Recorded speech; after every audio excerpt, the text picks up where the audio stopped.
Just give me 1 second. Thank Sure. you. Sorry. Hey. Hi. 2 minutes. Thank you. Hi, good afternoon. Sorry about that. Oi.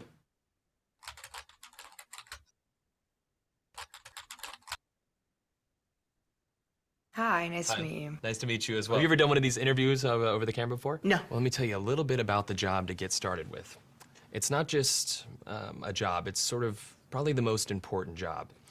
The title that we have going right now is Director of Operations, but it's really kind of so much more than that. Responsibilities and requirements are really quite extensive.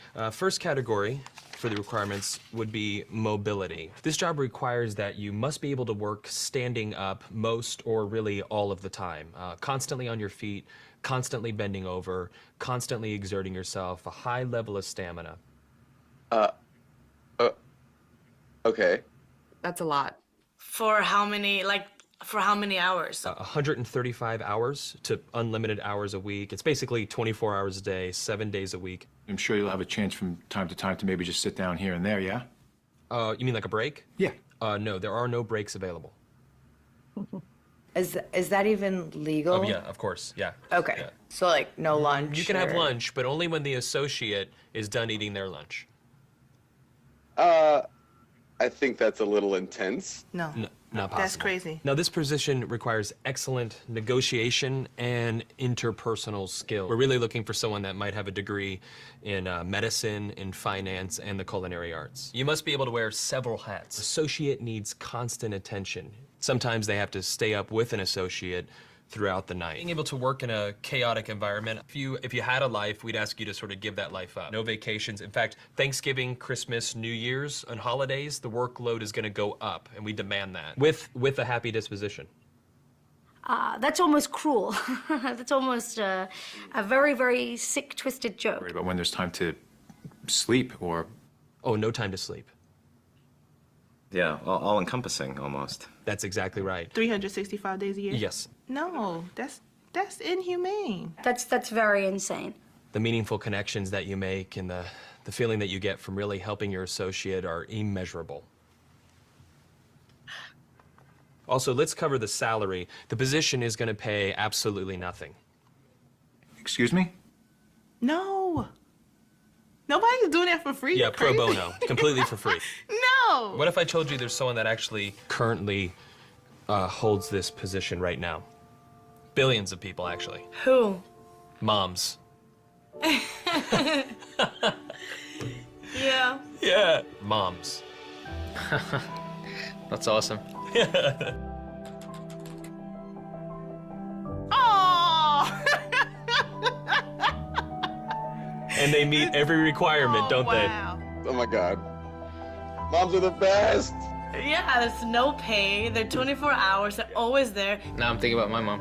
they? Yeah, and what are you thinking about her? I'm thinking about all those nights and everything. Thank you so much for everything you do. I know it doesn't seem like I appreciate all of it, but I definitely do.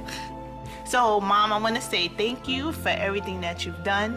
I love you very much. You've been there through thick and thin. My mom is just awesome. She's awesome.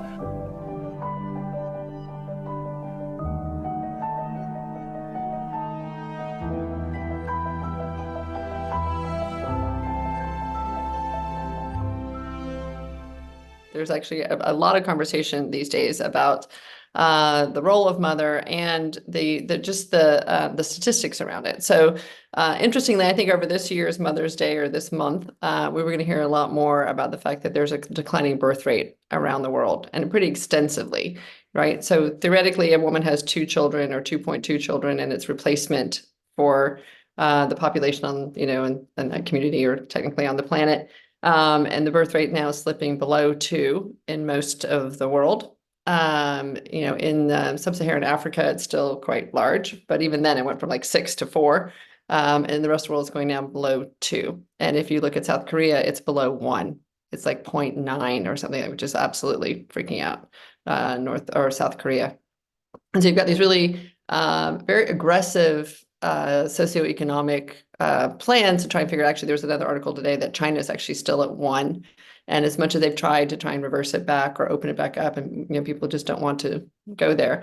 So there are these really aggressive socioeconomic incentives and bribes. If you look at what they're doing in South Korea, they have this like amazing spa, and I think you can stay there for almost like 6 months, and you're completely tended to the whole entire time, and they feed you and they pamper you and they do all this stuff because they figure if they get you to do that, you'll forget that there's tremendous misogyny in the country, and that the odds are really stacked against moms when she gets out of the spa. So in France and in some other countries, they have these big perks that if you've got 3 or more children, you can like take the train for free. You can do, you get all kinds of benefits, because they think of it as a national crisis. So there's an interesting conversation around the world right now about whether or not this is actually really detrimental from an economic standpoint, or whether or not this is actually part of the solution to being, sort of our post-growth or degrowth economy, and that maybe if we shouldn't be trying to get to 10 billion people on the planet.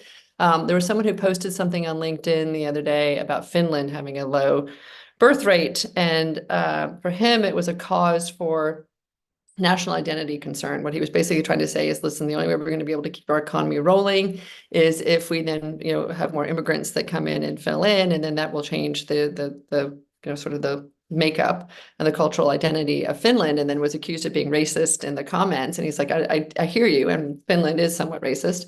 But the reality is when you have this kind of shift in population, right, that changes things. And so this is actually a kind of a very important conversation that continues to happen. In the United States, the only reason our birth rate is still 2 is because of immigration. There was a book that was written by a guy named Joel Cotlin years and years ago called America 2050. And he said, really, one of the biggest strengths that America has is the fact that we are so welcoming at the time to immigrants. And that was the thing that was keeping our population both young and robust and able to be, continue to grow our economy. And now we've got all kinds of questions around that as well. So the question is, why don't women want to have children? Right? Why do families choose not to have children at this moment in time? And there's a lot of conversations about that, and I would love to get in by you guys, since we have such a small little group. Actually, I would love to introduce ourselves to each other, because I know all of you for different reasons, but y'all all don't know each other. And we represent those who have children and those who don't have children, those who've had children that have left the home, those are children who are still young. So we're kind of in this mix around it. But I think that that's sort of the framing for the conversation. We want to be able to talk about, where we are as a world, why statistically women are potentially not choosing, or again, couples are choosing not to do this. And then what are some things that are doing to change that? What are some of the policies that are happening? And then really, what is the power of this group of women? And we're going to see some really amazing things that women are doing to change the world right now, which is needed more than ever to move it back in the right direction. So with that, can I just say welcome? So Monty, you haven't met my team yet, but this is Emma. Amita's off camera, but she is with us as well. Leora has, there she is. Hi, Annie. Leora and I think on this call, probably I go furthest back with you, Leora, in terms of friendship. So great to see you here and be a part of this. And then Lex and I have known each other for a very long time. And Lex is right now, Monty, in Santa Barbara, hanging out right now with her daughter, who is at school at Carpinteria. Lex Monty lives both in Austin and in Santa Barbara. So she's one of us, because Lex is actually also from Austin. So we were doing that same trip back and forth. And I met Nancy when she was in LA years ago, when I had my first baby, actually. Wow. Oh, wow. Yeah. You got me into Donna's class, right? Because we were doing strategy stuff. Oh my God, that's true. So both Donna was a woman who was leading Mommy Me classes with a parenting philosophy called RIE. So RIE adapted, and I'm still very, very grateful for that. And part of the reason actually I want to have this conversation even tonight is at one point I was even thinking about doing a podcast called Futurist Mom, because I think that these two things have really informed each other. And there's ways in which I think that we could really be addressing this whole conversation much more humanely. And then I realized with more humility that I'm not raising young children at this moment in time. And it's a very different game now than it was when I was doing it, 22 to 27 years ago. So I think that's another thing that we could jump into this conversation about, what is the real pressure on moms at this moment? And we'll close out actually with some perspective on that. And then Becky, it's so great to see you. Thank you for always jumping into these things. I was trying to figure out how we met each other. I don't remember actually. Do you? I think it was an Austin Tech Forum thing. Wow. Because I'm in Denver. You're in Denver? Yeah. Yeah, I know. That's what I was trying to figure out too. And Sadie, I don't know if we've met, but thank you for joining us and welcome to our gathering. Would love to see you. And Karen, thanks for being part of our club. Through Kimper Flannery Rye, and Oh, you did. She's like, I think this is a community that you should be a part of, and invited me a couple times ago, and it doesn't always align, but I'm happy to I hear. know. Oh, good. She just flew into Tangier as well today, so I'm, give her a pass for not being here. Absolutely. And Karen, it's great to see you. Thank you for joining us again. I'm glad that Jennifer has pulled you into our world. And Laura, hey. Hi, I don't feel very camera ready. I just got back from yoga. And that's perfect, actually. All honesty, you don't have to be camera ready, but it's lovely to see your face. Thank you for saying hi, and thanks for being part of this little world. So, okay, so we have a whole bunch of video clips that we put together. I don't have a co-host this month, partly because we had a whole bunch of other content we wanted to share, and frankly, Emma is going to be my co-host with us. And instead of a live musician, which we have, we couldn't find the right person for this, but we do have some music that is going to entertain us as part of this and punctuate it. So we're just going to launch into this whole thing and still try and get it done by 5:30 the next hour. But I think that here's the really interesting thing. Again, we start to talk about what are things that are holding mothers back. It'd be interesting to get you guys perspective about why we think that this birth rate situation is the way it is. What do you guys think? Well, I mean, a lot of the youth now are seem to be deciding that they do not want to bring a child into this world. And that's what I hear a lot of, just because my kids are sort of that age, between 26 and 30. And when they get together with groups of friends, it's interesting that I would say, I don't know if it's a majority, but at least half are saying that they're gonna pass. I don't know if that's really true. I don't know if that's their ideology right now before they get settled. But I think that. Do they say why though? What is the reason why? Well, I think it's just what they're seeing in the world. All of the unrest. I think some of the politics plays into it for some of them in the US. So those are because they're all able to support a family at this point, people that I've heard. So I think it's really sort of a principle thing right now. And again, I don't know if that'll stick, but that's what I've been hearing. I have the same. I mean, that's what I hear from a principled place. And it has a lot to do with climate and impact on climate and bringing children into this amount of climate stress, both impact on the climate and kind of it's a different ball game. I have the same wondering about if it's a principled post-college college sort of stance, and it would shift with a few more times around the sun. But I'm hearing the same thing from my 23-year-old. I'd have to say, and I'm the next generation. So my children are 50 and 60 right now in that age range. But one thing I'm noticing about a lot of young women, especially, and their husbands or their partners, is that they're having children. I think smaller families. And I think they're looking for, or they're utilizing other resources. I think more moms and more parents are utilizing nannies, or someone's bringing food in once a week, or they're buying, or purchasing maybe food to help them with some of the ancillary tasks. And in a way, they're more focused on the children than I think I was when I was trying to, work and raise children. So I don't know. What's your thought on that? Yeah, I do think that the family size are smaller. I think women are waiting longer to get married, so that and they're definitely, and then they're disconnecting, right? We also see in Europe very, very high rates of unmarried parents having children. They may be cohabitating, but they're not necessarily married. So I think all of those patterns have shifted and changed. I think it's a combination of the cost of living. When you think again about the costs that have gone up the most are housing, childcare, healthcare, right? All the things that are impacted with this. A lot of climate challenge, a lot of, do I really want to do this on my own? You know, what kind of like, community, people aren't living next to their parents anymore. Their parents are busy. I tease my children that, you know, you're going to come home and do laundry or watch me, you know, have me watch somebody. Mommy's in Tangier, you know? So different things around the world, I think, are doing. But I do think and most of what we're seeing, if you look at the data, the big thing, it just is a very, very stressful job. It's a very, very stressful role. And how do I figure out, again, in an economy that is so unstable, how I take both roles? And you know, you have two people now that are often supporting a household. How do they make that work? And so I think that what we're going to show now is the work of Reshma Saujani. Emma, do you want to introduce Reshma's work?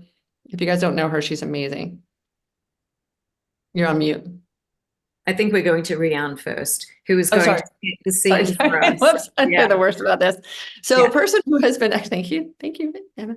A person who's been on the front lines of this for a very long time is a woman, Riane Eisler. We've probably mentioned her in calls before.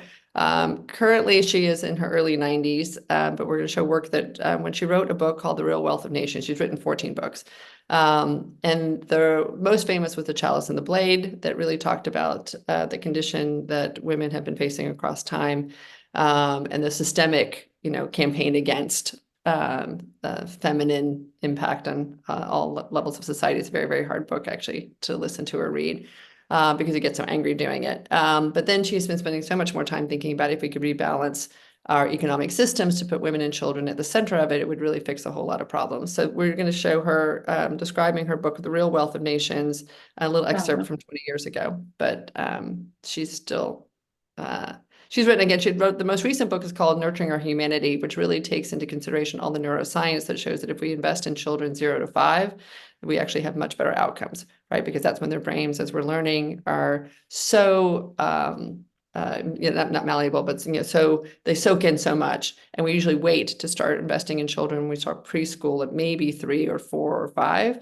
But the reality is that it's really much younger. And it's not just about the fact that we should give them mobiles and, you know, interesting little toys. It's really ensuring that the moms are secure so that they can actually provide for the children, right? So there's enough healthy food, that mothers are less stressed. What we're seeing in almost every single test of universal basic income, when you give it to low-income moms, there's so many of the other, you know, things that we want to measure as a healthy society improve, and then long-term that has huge impact on the children. So Riane's really being at the forefront of this work. So let her describe it.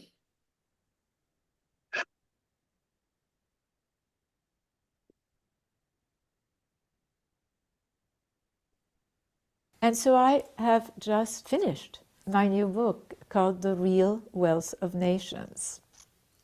And the subtitle is Creating a Caring Economics. And of course, you know, just putting caring and economics in the same sentence, that's not your usual conversation about economics, is it? An economic system that, unlike current ones, whether they're socialist or capitalist, give visibility and value to the most essential activities, the life-sustaining activities, be they the work of caring and caregiving in families or the life-sustaining activities of nature. Why? Because without these, we have nothing. So our first step really is changing the conversation, because that work of caring and caregiving, whether it's for people or for nature, is the most fundamental human work.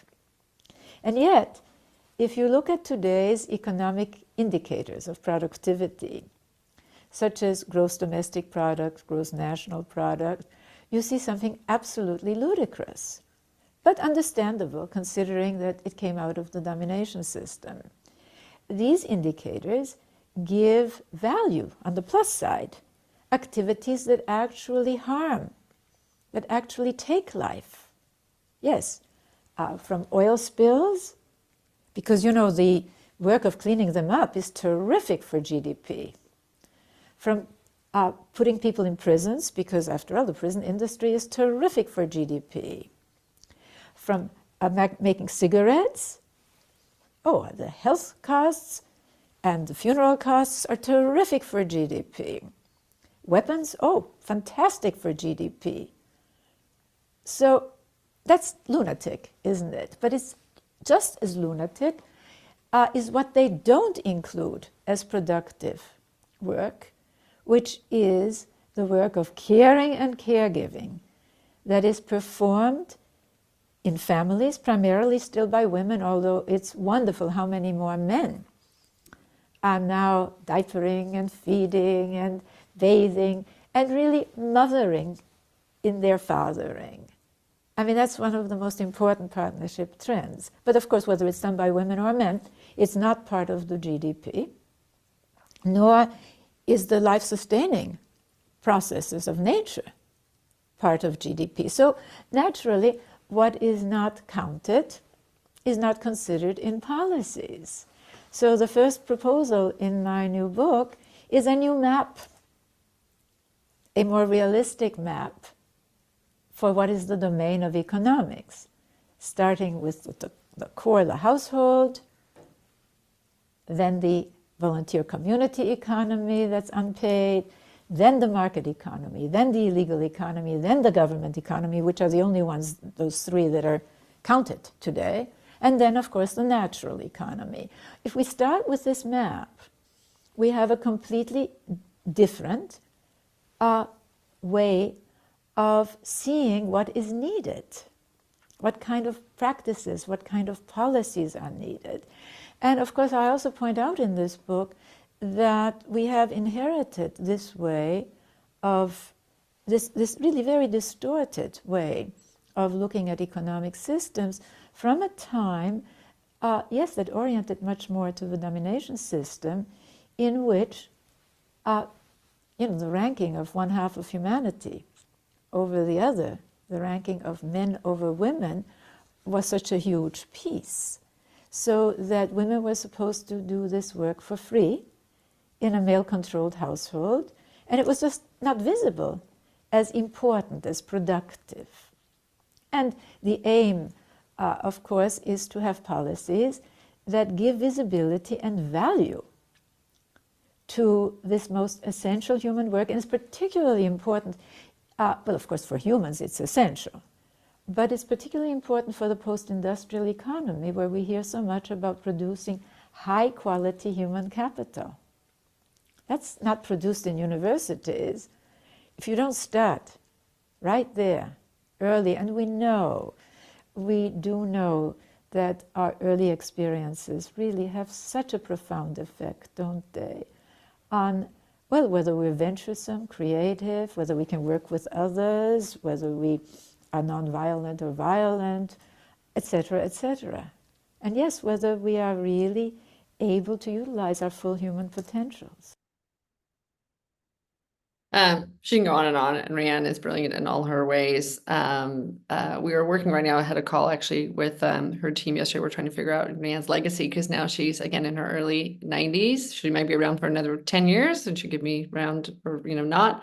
And trying to figure out how to make sure that her work continues to stay at the forefront, because this whole conversation that she talks about moving from domination to partnerism is a system in which we were thinking about where we work, power with versus power over. So it's not women taking over. It is about working in more partnership, but really, again, at her biggest frustration, and she worked very much on the Equal Rights Amendment at the time, and one of her, I think, biggest regrets at this moment is that we still aren't there, but is thinking a lot about economic policy. So what would replace GDP to make the value of unpaid care work more visible? There's been lots and lots of math that's been done around it, but it's estimated to be somewhere between 10 and $11 trillion worth of value that is unpaid. And that is larger than the tech industry by multiples.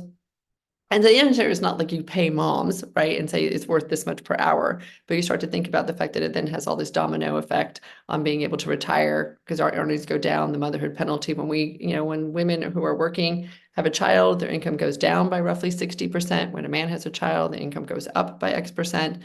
So there's a lot of work to try and navigate that. So Emma, we ready to talk to Reshma now?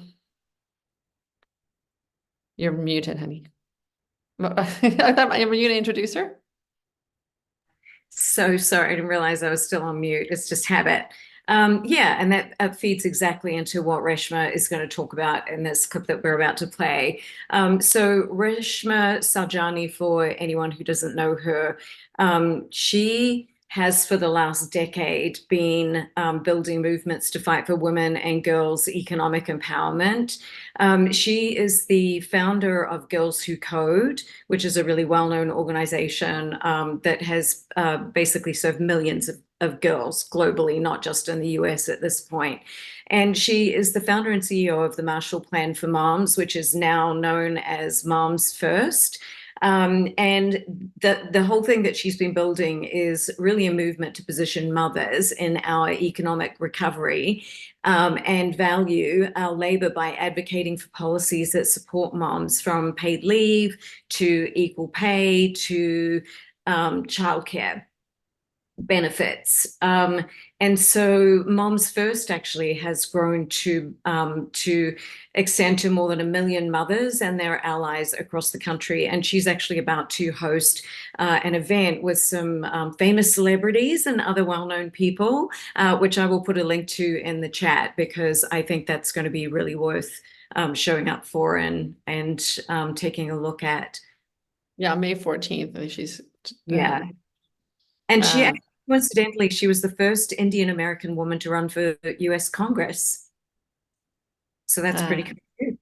Yeah, she didn't win it, but that's good because she's poured all this energy here. I actually think you're going to see Reshma run for office in some significant way in the future. I think she's really building a whole bunch of experience in this, and she's working very strongly with policymakers in different states, which she will potentially allude to here, and if not, we'll fill it in. But you'll see her all over the place. She does commencement addresses. She's building more and more visibility, but with tremendous passion and articulateness about the issue. So. In 2020, I was just having my second child, and I was finally going to take that paternity leave, maybe get a date night in with my husband, take some time off. My baby was born on January 25th, and the world fell apart pretty much that first week of March. And so I found myself having to take care of a newborn baby, homeschool my 5-year-old, and save my nonprofit Girls Who Code from being shut down. And in those kind of 10 months, right, you saw 11 million women getting pushed out of the workforce because daycare centers were shut down and schools were shut down, and we have no structure of care in our country. And the thing that really shifted me and shifted my life's work is that, half the girls we teach are under the poverty line. Half of them are Black and brown. And so many of them were on their way to college, right? About to go major in computer science. But because their mothers were essential workers, instead of going to college, they had to stay home and take care of their siblings. And so I saw how this generational cycle of poverty happens. And I realized, I could teach millions of girls to code, but if I didn't help their mothers, I hadn't fixed anything. So I stepped off as being the CEO of Girls Who Code. I have an incredible CEO now, Dr. Tarika Barrett. And, I decided to start another social movement, Moms First, to really do 3 things. 1, pass paid leave in this country, pass affordable childcare, and close the pay gap. We live in the only industrialized nation that doesn't have paid leave, right? 1 in 4 women go back to work 2 weeks after having a baby. That is unconscionable. We live in the wealthiest nation that pays the least in childcare. 40% of parents go into debt because of the cost of childcare. And, we don't have a gender gap in our country. We have a motherhood penalty. When a man becomes the dad, he makes 6% of his income for every child he has. For us, when we become a mother, we lose 4%, right? And so in particular, when you think about Black women, 70% of Black women are both the sole income winner, you know what I mean, and the sole care provider. And so not having the structure of care cements poverty in our country. I actually really believe, to get this done, we got to make the tent as big as possible. And we do got to bring those moderate Republicans who talk about family values into the fold. I mean, the reality is 74% of Americans believe that we should have paid leave in childcare. The vast majority, again, in the 70s and 80% of Republicans believe that. We've got over 1 million moms that are part of our movement. 40% of the letters that we sent to Congress were from Republicans sending letters to their congressmen being like, you better do something about it, right? Yeah. And so, this isn't a partisan issue. And we have to, though, push consciousness on this, right? And morality on this, and the economy on this. I mean, the reality is that, we live in a country that has the most educated population of women in the world with the least amount of labor market participation. How can you believe in making sure that every talented American has a God-given right to her potential? How can we consciously ask mothers to choose between funding their childcare and feeding their babies? I am definitely going to take my marching orders and figure out how do we build an organizing front that allows all moms, regardless of party, regardless of race, regardless of socioeconomic status, to come together and say, you know what, we're tired of being America's social safety net. We don't work for free. You know what I mean? Our time is valuable. Now let's put a number on it. We've been meant to feel like this is our fault, that we're failing, that we're bad mothers, that we just can't if we can't put food on the table, that's our fault. We've learned to not expect what we should expect from our government, from our employers, from our partners, from our communities. And that's the type of consciousness, that I'm out there every day talking to tens of thousands of moms saying, you deserve more, you deserve better. And I see every day, we're waking up, our rage is turning into fire. Right? And it's going to turn into action, both in shifting our workplaces, you know what I mean? And then shifting our votes. I just saw a study out there saying 75% of men, you know what I mean, have used ChatGPT and only 30% of women. So you already got a gender gap. Don't even get me started about socioeconomic status and rates, right? Because those AI tools, you got to pay a fee to use them. Guess who's using them where? And guess who's not getting access to them? So all my friends out there, as we're thinking about, let's learn from what we experience with Wi-Fi and devices, how long it's taken us for our kids, all of our kids, to get access to Wi-Fi and devices so that they can actually learn how to code. We're still fighting that fight. We got to learn from that and not create the same type of access divide, equity divide when it comes to artificial intelligence. So we got to get on that fight. We got to get on that fight now. And Girls Who Code is definitely in the movement on that. And, at Moms First, go to our website, momsfirst.us. We are running workshops, every week. And I want to be clear, our fight is to make sure that we get, while we're trying to make change in Washington and in the states right now, 14 states offer paid leave, handful of states are offering childcare. We had a lot of work to do on childcare. We went off that cliff. Nobody came and saved us. You know what I mean? So we have got to push employers, I think, in the meantime, to really stand up and say to our leaders, you got to do something. And in the meantime, we got to do something. And we got to make sure we don't just do things for women that are in the corner office, but we do things for hourly workers. 20% of low-income women work in 11 jobs. Think about if those companies in those 11 jobs all offered some sort of childcare benefits, some sort of paid leave benefits, the reprieve that families would feel. Imagine if teachers, Senator Turner, if teachers didn't have to plan their pregnancies during the summer. We got a teacher shortage right now. You know what my answer to that teacher shortage is? Offer paid leave, right? This is a profession that has an enormous amount of women that are childbearing age. We can greatly, greatly impact the teacher shortage. You know what I mean? Get rid of it. If we simply made it possible for them to be mothers and workers. And so we got to think out of the box, and we got to come hard on this thing. And we have to not continue to expect that our most essential workers, again, need to make these unconscionable choices between funding their daycare and feeding their children. It's wrong. And we got to say it's wrong and we got to change it. And, I'm out there every day fighting the fight, talking about this, talking about book bans, talking about, our reproductive rights, talking about all the things that we need to fight for women and children, for poor people, for refugees like my parents were. And you can follow me at Reshma Saujani. Reshma for president. I am so ready to join Reshma's campaign. I just think that she is just so clear on it and puts all the pieces together in a way that I think are really extraordinary. And I think again, when we see the divide, certainly again from a technical perspective, what's interesting, what she's doing with AI is in New York. And I think she's rolling out to other states, but I think it started in New York. Part of the reason people don't, first of all, as a country, we are the only one in the OECD that doesn't offer paid leave. So let's just think about that for a second, right? We don't have an equal rights amendment. We don't have paid leave. So when everyone talks to me about equality, women are so far behind. in this country. But the states that do offer it, it's really complex to go through all the paperwork and figure out if you qualify or you don't qualify. So she's using AI and then generative AI to help women basically just log on and say, here's my, situation. And then it tells you whether or not you get benefits and what those benefits are.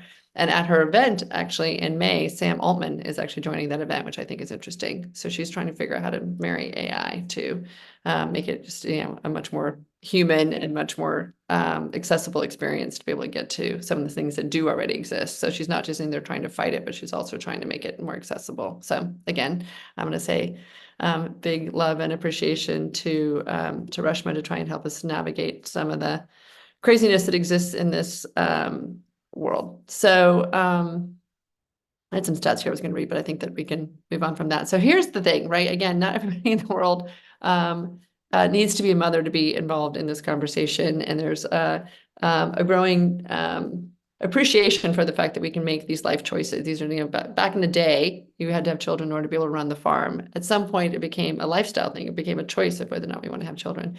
So we're here to also celebrate people who make a different choice. So with that, we're going to play another point of view.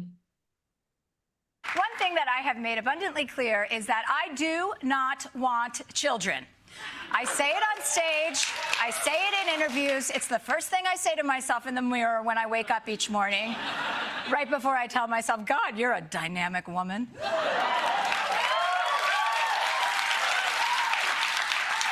Kids don't respect me, and quite frankly, the feeling is mutual. And the fact is, there are millions of women just like me, but for some reason, every single one of us at some point in our lives is shamed by society for not wanting a baby. And that's what I want to talk about in tonight's installment of Long Story Short.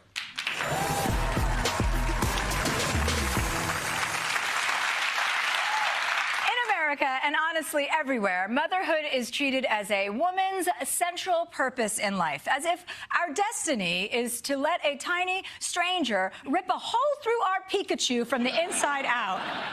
And then as soon as we turn 18, we're just supposed to sit back and wait for Nick Cannon to impregnate us.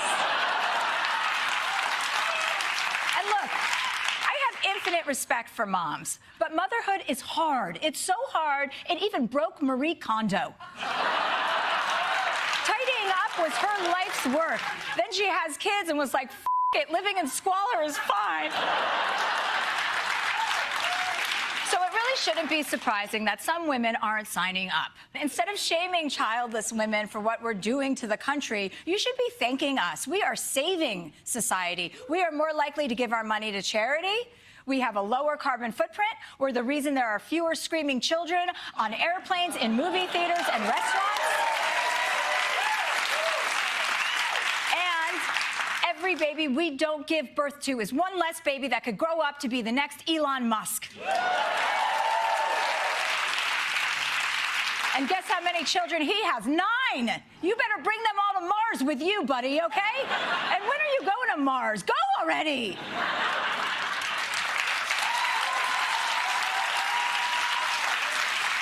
There is some non-PG language here. Right about one thing. I am miserable. In fact, I was just scrolling through my Instagram feed the other day, realizing how miserable I am. I'm miserable on the beach. And then here I am miserable on the top of a mountain. And then here I am miserable scuba diving. And then I'm miserable again smoking a joint in a hot tub.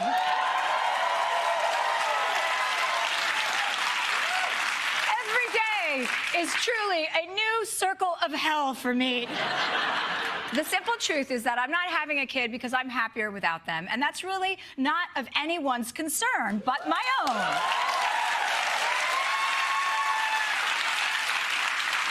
And no, I don't hate kids. I just don't want them. That's what's so great about nieces and nephews. I love being an aunt. I'm crushing that role. Guess who gave each one of them their first edible? This girl. Yeah. But hey, what do I know? I'm just an unfulfilled, lonely, miserable waste of 2 ovaries. She goes on and on and on about the whole thing. But yeah, we've seen Chelsea's comedy routine. She does this a lot. She does like talks the perfect day in the life without children.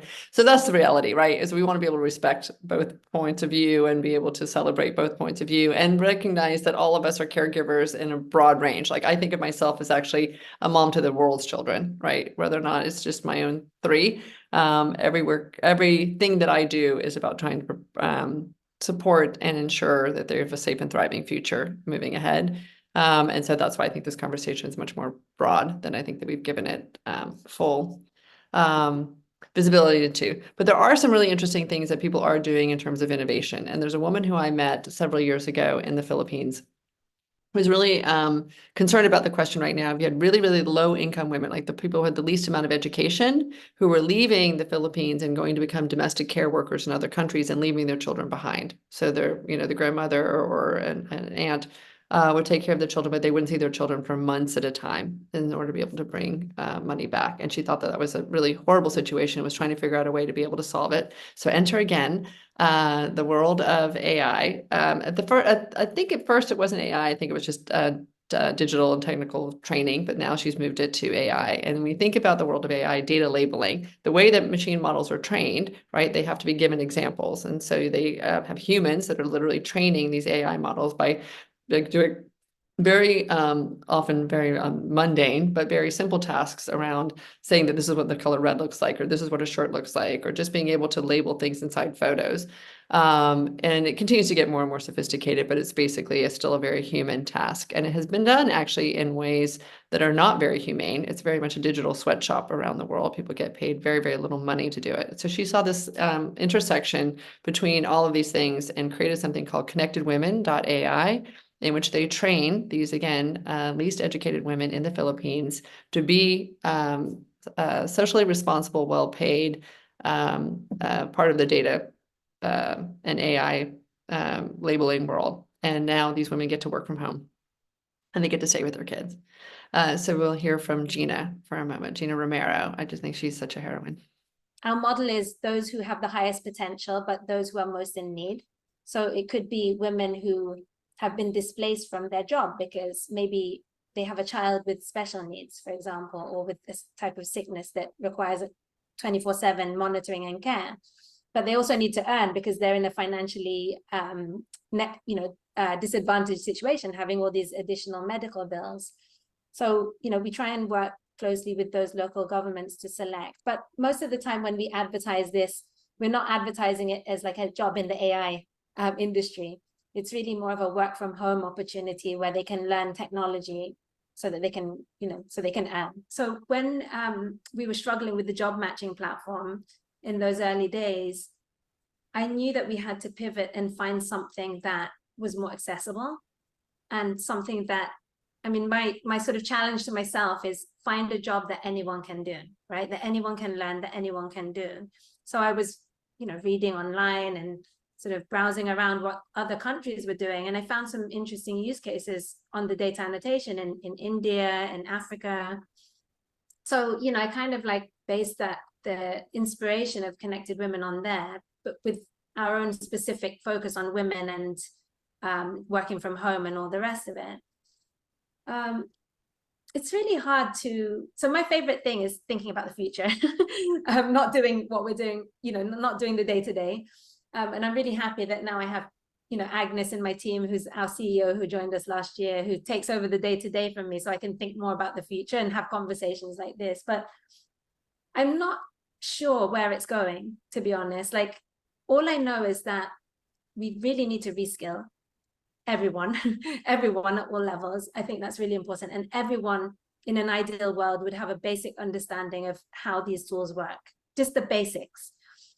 Especially those who are making decisions, creating laws, policies, frameworks, and all the rest. I think that it's okay to admit that you don't understand it and to upskill yourself. And I think that's really important. What I'm trying to figure out, and I'm sure everyone is trying to figure out, is what is going to be the demand, right? Like, which of these specific use cases that will be really in demand that we as a company at Connected Women can really serve well. And so my particular interest right now is in the gender space. because I've been in the gender space since 2005, so just a little while. And, you know, there's a lot of interesting conversations around gender, ethics, AI, governance, none of which are my area, but I'm learning as much as I can because I think there's not enough conversations happening. There's a lot of conversations about the risks and the challenges and the problems, but not a lot of conversations around the solutions. So that's where I'm focusing. I love Gina. Again, another person who I just think is diving into something that she doesn't really know, and she's not a technical person, but is really trying to figure out how to use these tools and how to be part of the conversation moving forward. So hopefully you'll hear more about it. If you follow her on LinkedIn, you'll see that she's starting to win more awards. Just getting more and more visibility. We have now been at a couple conferences together in Asia, and I'm a big champion, again, of what she is doing and where she's headed in this space, and the humanity that she's bringing to a very sophisticated and fast-growing field. So thoughts, comments before we continue? What do you think of these people?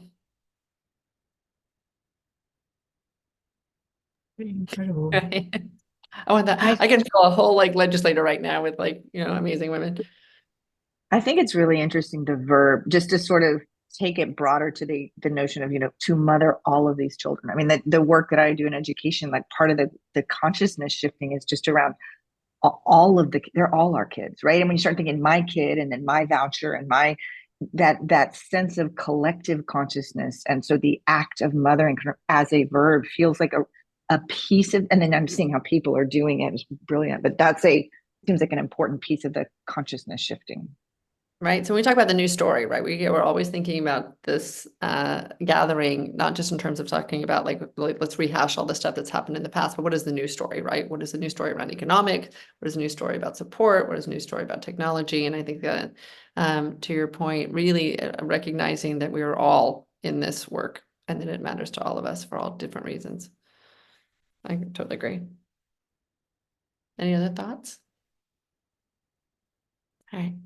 Well, because we are also jumping on the bandwagon of Taylor Swift because she fucking rocks. Apparently my daughter sent me a text the other day that she has got like 41 of the Billboard top 50 songs right now are all T-Swift from her new album. And as somebody else pointed out, that she's now, you know, launched a new album, which by the way was a double album, and recorded all the songs, like not just record the songs, but also some of the videos while she was on tour and while she was attending a whole lot of football games with her boyfriend. She is, you know, an amazing phenom at this moment. But this is a song that she wrote several years ago with a video that I found the other day online, which I thought, you know, at the end of the day, it is a very, very simple and human job to just really just love our children. Not all of us were blessed with moms that were able to be as present and as conscious and as kind as we deserved. But at some point at the end of the day, the job is probably just that simple. If you can just show up and be whole and healthy, then this is what it gets to look like. It just made me happy. And I will say again, you know, not all children are blessed to have this. For those that don't, I think that when we also step in and can be that for children who may not get that in their homes, I think that's a pretty gift too. There's a lot of children who I have had the pleasure and the gift and the absolute joy of being able to spend some time with, and that have been in and out of my house. And I think every little bit counts. So with that, too, I was just going to leap in there for a second and say that Sadie brought up a really great question, which is superhuman, iconic for sure, but also how do girls think they'll ever be able to compare? And, you know, so my response to that, and I'd love to hear what everybody thinks too, is that, you know, the Taylor Swift success story is only one measure of success, right? I mean, there are so many different measures of success, and the monetary and the fame and, you know, what she's accomplished is simply one path and one journey. And yeah, exactly. So I don't know if anybody has any other thoughts on that. Yeah, what I think is so amazing is the people who spend time with Taylor, and we have not had a chance to meet Taylor, so this is not first person, but that she's just a really, really grounded, really sweet person. You know, that she'll her ego seems to be really quite, I think she's very particular. Like, don't get me wrong. Like, you know, I think that she directs her videos and she's like super, super like clear what she wants that thing to be. And I'm sure, you know, other people don't meet that expectation. She figures that out on the set. But in general, she's a really grounded and clear person. So I think that that's the role model that she is providing, less the fact that you have to have, you know, double albums and more the fact that you are just a really kind person who's looking at ways to please and to entertain, you know, which she does with all of her work. I think is so multi-layered. There was actually an article the other day about the fact that she might be nominated for a Nobel Prize in Literature someday because her lyrics are actually much more thoughtful than you think. I don't think this song would be representative of that, but you never know, you know, how far that could go. Yeah.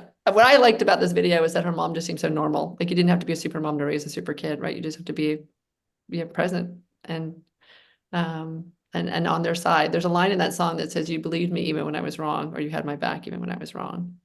It's not an easy thing to do.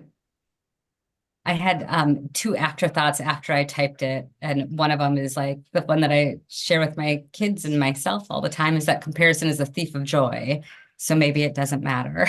And then the other is just like, we can celebrate exceptionalism in every area of life, and the metric of the how big or how small or what the wealth, the accrual of it is, like, shouldn't be mattering as well. So after I had that reaction, I was like, oh, check yourself, Sadie. No one else needs to be like Taylor Swift. We can all just be inspired and appreciative and celebrate like the magnificence of her, as well as so many others. So thank you. Well, and then we all have our superpower some way, right? And so someone who thinks that you are that in your world, that does the thing that you do. But I do think I want to not diminish someone's really bright light, right? I don't want people to feel like it's like, we can really, really celebrate that you can play as big as you want. My company's called Play Big, right? That is it.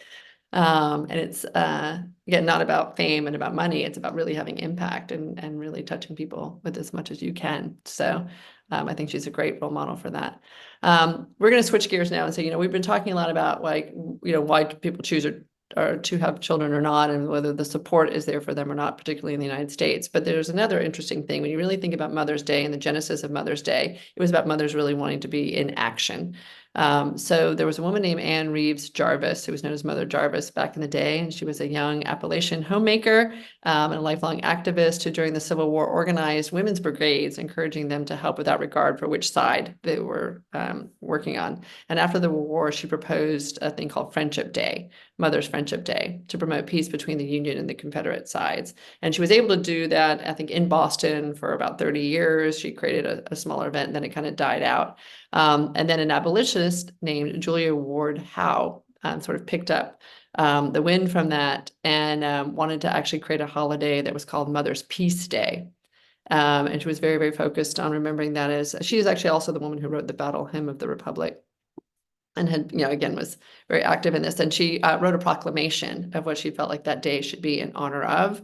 And then it turns out that Anne Jarvis's daughter, Anna, I think, again, then sort of picked it up and really campaigned for a Mother's Day in the early 1900s. That then ended up becoming less about peace and coming together for that, and more around just recognizing moms for, you know, being selfless. Interestingly, I was just in New York and watched a musical called Suffrage Suffs about the women suffragettes or suffragists, and they were trying to pass the women's right to vote right around the same time that then President Wilson actually did put Mother's Day into a law. So I think in some ways this happened because he was trying to appease mothers who were trying to campaign for the right to vote, and he felt like this was sort of a simpler way to get there before he had to finally capitulate and actually give them the right. But either way, if you really think about the genesis of Mother's Peace Day, I think it's a much more powerful way of thinking about this holiday. So Emma's going to read the proclamation that Julia wrote, because I think it was written in 1870, and every single word is 100% applicable right now.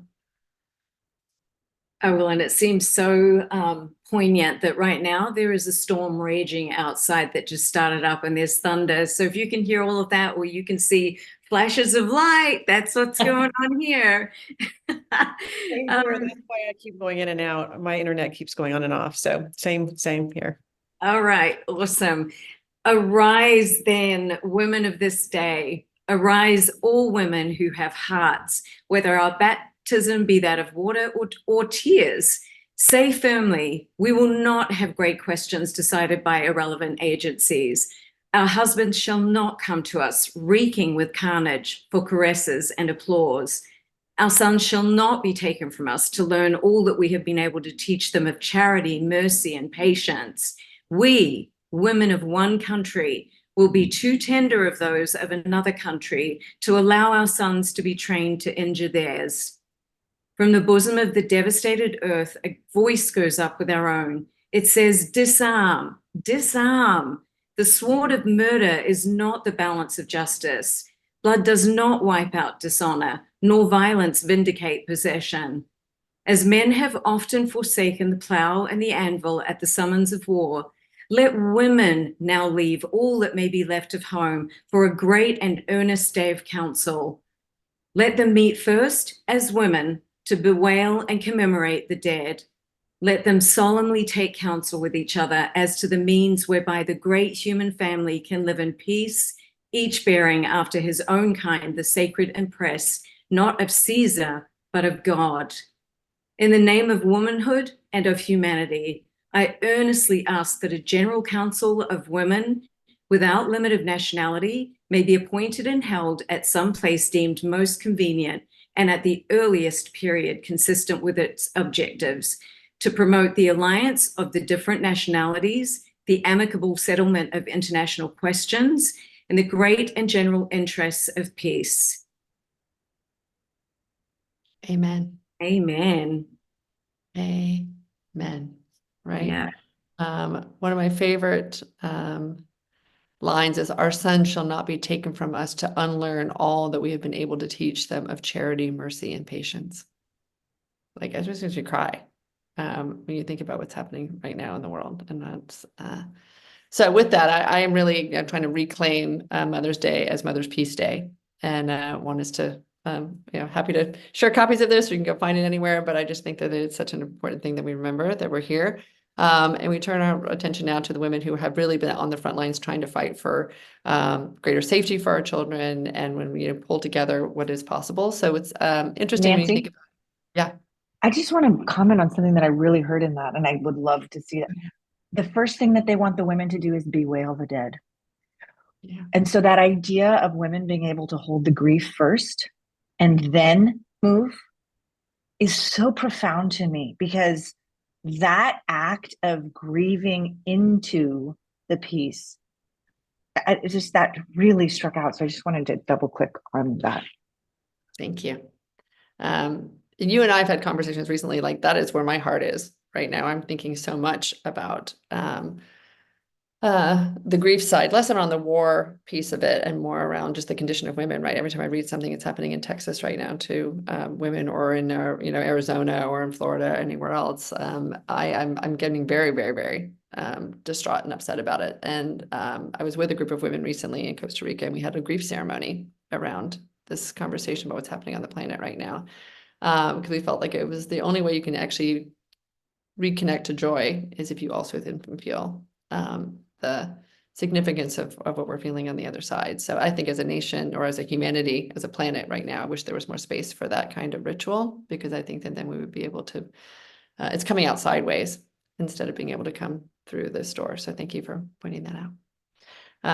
And these are women who had seen a tremendous amount of death, right, in the Civil War, and then now and then in the early World War I, and we're seeing it now. So let's continue and say this. So what are we doing about it, right? What are ways we can have proclamations, we can try and get together, but what are some of the people who are making something happen? So I think we'll play the next video, and if it doesn't give enough context, then I will add some, but we're gonna have a couple things that get montaged together in this next thing to watch Moms in Action. In state houses all across the country, we passed the first federal legislation in over 25 years this last summer. Our volunteers in their red shirts are relentless. And in Illinois, they've spent hours and hours in the state house day after day to get this life-saving gun safety package passed. And they were standing by the governor's side as he signed it into law. So look, this work doesn't happen overnight. As you mentioned, we've been doing this for 10 years. But there's a playbook that we're working from, which is to work on this legislatively, electorally, and culturally. And in the state of Illinois, for example, we elected 16 of our own volunteers and survivors, including 10 to the state house. And this is how you make change happen, by really working on this issue holistically and at all levels of government. I think it's I didn't give enough context. Shannon Watts was a mother of 5. And when she saw what happened at Sandy Hook, felt like something needed to happen. And so she created Mother's Demand Action.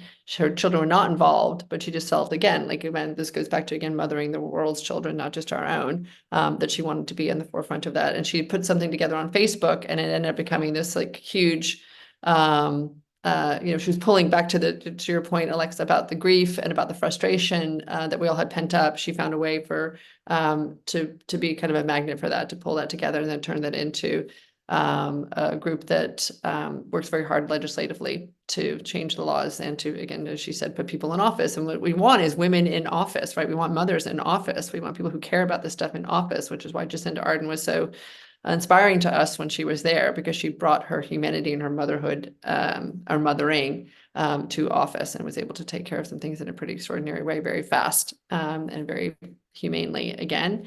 So this is what happens again when women can come together. But the thing that actually most touched us as we were putting all this together, and we had this actually, part of the reason I think that we wanted to make this the theme, partly because Mother's Day and Mother's Peace Day, but because this video that really touched all of our hearts as we were learning what was happening between Israel and Palestine. And we see what's happening right now on all the college campuses, right, as people are trying to figure out how to make sense of this and how we can get to any place of reverent and lasting peace and resolution around it. I think that this was the most poignant thing. This was happening soon after all the early days.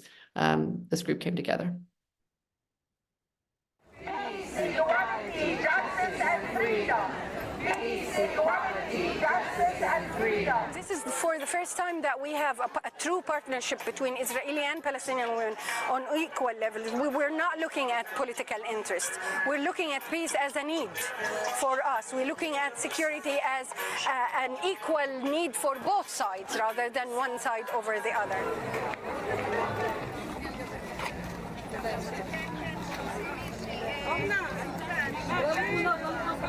אנחנו כתבנו קריאת האימהות שדורשת מההנהגה משני הצדדים לחזור לשולחן משא ומתן כדי סוף סוף להגיע להסכם מדיני שישים קץ למעגל הדמים ולאלימות האינסופית שאנחנו חיות בתוך. וזה המטרה, זאת המטרה העיקרית, ואנחנו אומרות אחרי כל כך הרבה שנים, סוף סוף יש לנו שותפות פלסטיניות, אנחנו ישראליות, ועכשיו בעצם שום דבר לא יעצור אותנו. You're not only stakeholders in the quest for peace, but you're the silent heroes very often.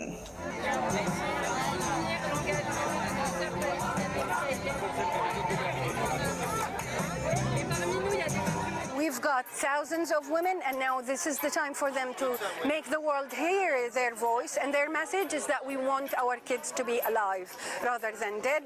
Enough with the violence, enough with the killing. We want our kids to have a potential to live.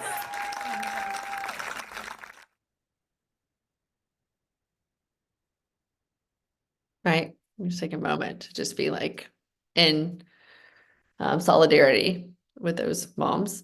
When I've in any way attempted to touch this issue, right, immediately you feel the pain for the people who want to honor the women who were so hurt when Hamas first attacked Israel.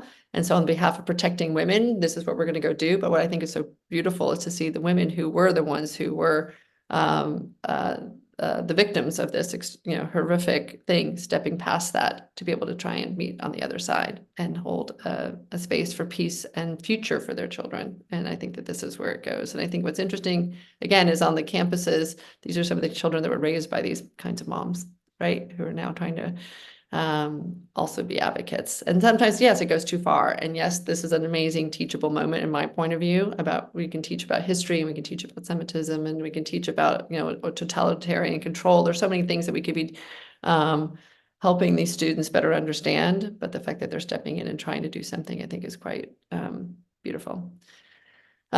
We are going to close with a poem by someone named Nora Bateson, but before we do, any other thoughts on some of this and where we all are on the news story of motherhood? How would you interpret the news story based on all this?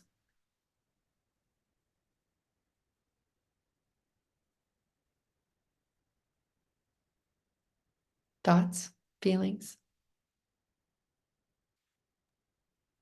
All right, I'll jump in and say. There's a real call for peace happening. I think that what's happening is that, you know, we've seen various decades and previous eras where women have had to really fight for their place in the world and fight for women's rights. And I think what I find really stunning about this moment in time is that it feels as though there is a real coming together of women around the world for what feels like, you know, the first time possibly ever, maybe due to the fact that we're so connected these days. And so it feels like this is women are having a moment to shine, and we're demanding a seat at the table, and we're acknowledging our femininity and and the idea of feminism, I think, not from a place of having to fight for it, but as advocates for the importance of there being balance in the world, you know, balancing masculine and feminine, and that we need that to function as a whole society. That's a good idea. Ready, Chandler? You're at your voice. Yeah, I mean, my hope is that we leave this feeling, again, the importance of recognizing that women are making choices that are pretty rational given the economic and climate situation that's happening here. And there are ways that we can make this easier and better and fight for better policies and use new technologies to help us get there, as well as just be, you know, sane in advocating. And the more women that we can have in office and the more women that we can have vote, the better solution that we will have. And I'm hoping that this dark that we're seeing of regression will help pull more people to the light, right? We saw when Trump first came into office, suddenly many more women ran for office and felt like they could easily do a better job than that. And I hope that we see a giant wave of that in the election in November. I'm, you know, trying to figure out how I can do my bit to try and help get the vote out more, because I think that having youth and women vote will help change and hopefully stabilize things in pretty significant ways. And I think I'm going to, you know, be again a big advocate for Women's Peace Day, as opposed to just, Mother's Peace Day, as opposed to just Mother's Flowers and Chocolate Day. Nancy, I love that all that you've done. I think it's hard to sum it up in 30 seconds. I mean, it's certainly a lot to ponder. I want to just say that I also really love the focus. What hit me is the 0 to 5. And how important that is, because from 5 to 7 is psychologically when a lot of things change. And so the more that we can cement that, and I mean, I think that's a huge plus too. This has been, I think, again, Nurturing Our Humanity is a really, really great book. It took her 10 years to write it. It is deeply researched. She wrote it with another demographer, I think, named William Fry. And so it gives you everything you need to know about why that's so important and why she advocates so much for that, and why we continue to try and advocate for that, and why I think, again, we're going to end up with a lot of economic dislocation. We've got a lot of insecurity right now. One of the things I was going to say before too about the hourly mom is, you know, the low paid moms used to have really better job security, even if they were doing janitorial services inside an office, or they were doing some other kind of work. It was still considered full-time work that came with some level of sick leave and potentially, you know, education reimbursement and all kinds of things like that. There was a great story once about 2 different janitors, one that worked for Kodak back in the day, and now one that had become a contract worker, because most companies have decided to outsource that so they could focus on their core competencies. And the minute we have more and more work going to contract work, there's less security and less benefits around any of that. So these women have become even more insecure in an economy that has moved more in that direction. So there's a lot of work to do to try and reverse where we are right now. And there's an interesting meme right now about being trad wives. on, TikTok and the rest, where women just want to check out and just become like taken care of by their husbands and be able to be just, I guess, whatever fantasy of, 1960s, housewife, forgetting that most of them turn into alcoholics because that was a pretty rough way to go. And not to have any income insecurity, but it's just like, we're all just trying to grasp both, like, what is the goal that we're heading toward, and how can we do this in a way that we all stay happy and sane. The poem we're going to read now is by Nora Bateson. Nora is, again, an extraordinary woman. She runs the Bateson Institute. Her father and grandfather were very famous sociologists and philosophers. Her stepmother was Margaret Mead. She is one of those brains, again, that goes on the tech side and on the poetry side, and a filmmaker, and she's got lots of different talents about trying to wake us up to thinking about how we interestingly look at data, that there's the relationship between data. Data doesn't sit in isolation. The scientific method thought that we could take everything and put it into pieces. And what we're really missing right now is all the relational pieces. And so she's written some wonderful pieces around that. But this is a poem in which she was feeling a little bit what Lex was saying, like the heaviness of what it feels to be a mother trying to raise children in a world that looks this dysfunctional at moments, and trying to, what is the responsibility to try and hold them safely. So I will say it's a kind of an intense poem, and we're going to follow it then with a song that just made us really happy when we got to hear it. The song that we're going to hear afterwards sounds like a love song, but was actually written as a lullaby to this wonderful performer's two children, one of which is famous, and we'll mention her at the end. But we'll put these two pieces together so you can just sort of feel it, because I think it's this is the reality of the moment, is the juxtaposition between these two things, right? This fierce concern, and then this absolutely fierce love. So this is a poem that's called Mama Now. And I wrote this for my kids. About what it's like to be a mama now. Your eyes will see the derailing of assumptions. Your hands will hold the crumble of the old matrix. I do not have any authority to lean into. I have empty pockets where parents used to advise their children. I do not have any maps, myths, or mother wisdom for you. I can fix your breakfast, but not the culture. And when you ask about how to be a good person, I cannot lie to you. Everything you touch in a day is in some way bloodied. You have been born into an edgeless violence. But I will not judge or measure you against a bygone metric. I'm here too, ready to learn with you, unsure how to be or who to be. I can only read fragments of your worry. As the future is a horizon of confusion, I cannot protect you, and yet it is my only job. Aching as I witness from this side of the hourglass, other generations of parents knew the outlines: school, career, family, and retirement. But your life will be another shape entirely, forming in the fractures.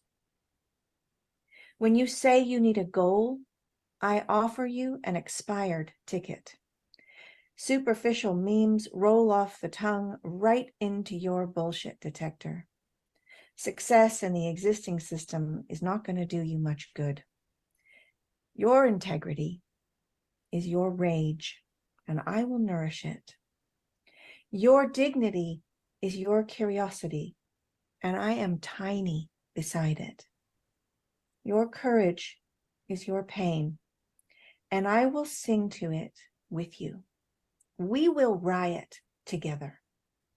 We will notice the nuance of small graces in the day. We will wash the grit of loss for each other. I am your mama, and your future is the story of a storm. I am your cabin, your boots, your rucksack. Happy sigh.